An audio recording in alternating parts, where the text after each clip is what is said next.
Okay, this is an update of the Ole Bowl Pool. See that Mallory's taking a nap. She was at the Liberty Bowl yesterday and watched the Golden Hurricane defeat the Iowa State Hawkeyes. Last time that I did an update video was during halftime of the Texas game.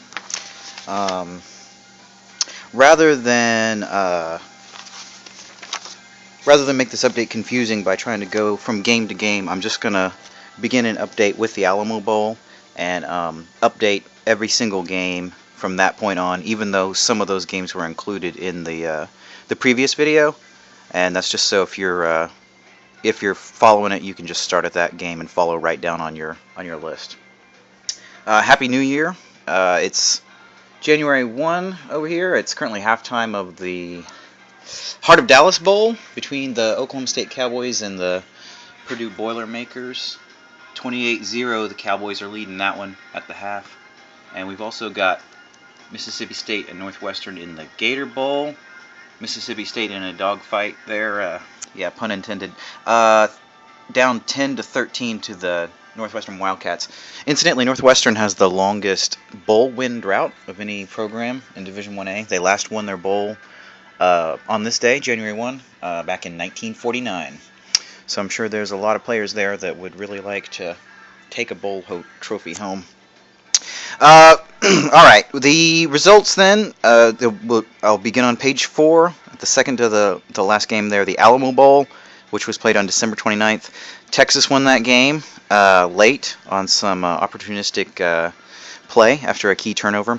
The team that had the player with the most tackles was actually Oregon State. It was Michael Doctor. He recorded 11 tackles. The Armed Forces Bowl was won by Rice. There was neither team exceeded 100 penalty yards. That's a no on that one.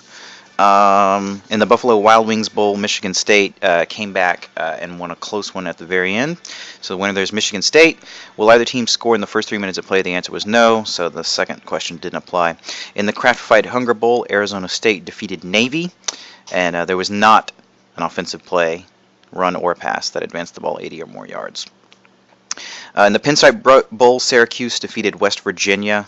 The team's kicker that kicked the longest field goal was Syracuse, and West Virginia did not exceed 650 yards of offense.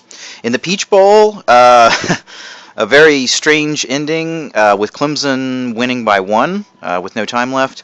The team that recorded the most second-half sacks was LSU, and Les Miles had 2 timeouts left. I hope you enjoyed the timeout question. Les Miles is well known for being a poor clock manager, and that question was meant to draw attention to it. And if you watched the game or have seen or read any reviews of it, then you realize that it was poor clock management that probably directly led to LSU's defeat in that game.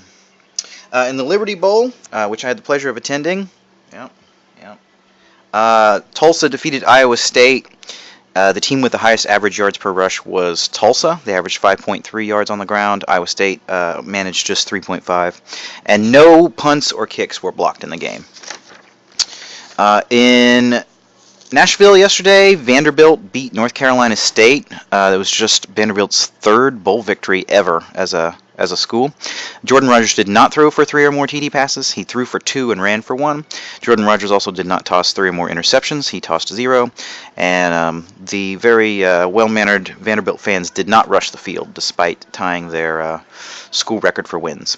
Georgia Tech managed to beat Southern Cal yesterday in the Sun Bowl.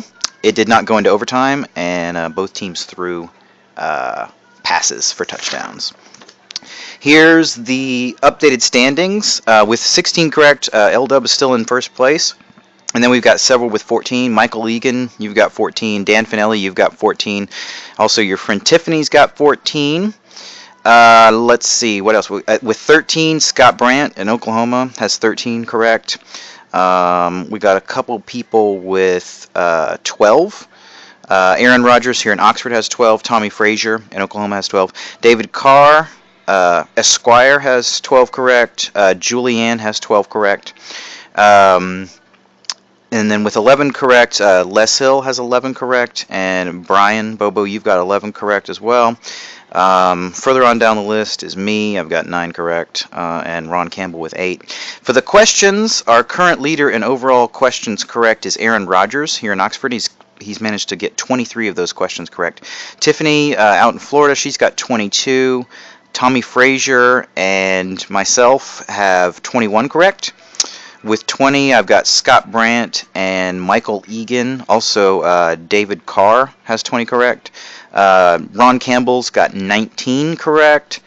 L-Dub's got 18. Dan Finelli, you've got 17 correct. And also, Bobo, you've got 17, bud.